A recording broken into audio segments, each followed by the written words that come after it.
parabenizar a vereadora mais uma vez. A gente não cansa de parabenizar o trabalho que a senhora faz aqui. É uma referência não só no município, mas no estado. Eu lembro quando o pessoal de Porto Alegre me ligou para ir naquela ocasião, lá naquele encontro. Eu já falei de imediato, olha, eu não sou a pessoa que tem que ir. Quem tem que ir é a Andressa Malman por todo o trabalho que ela faz. E não é de hoje, né? Não é de um dia para o outro. Isso a senhora faz com maestria por muito tempo, com pessoas boas ao redor da senhora, que sozinha a gente não faz nada, né?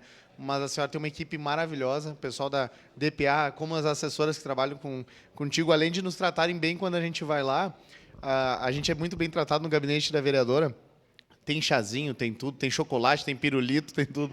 Além de nos tratarem muito bem, fazem um excelente trabalho, né? Então que assim continue e dá muito orgulho para nós, né? Ter a senhora aqui como vereadora aqui nessa casa. Muito obrigado.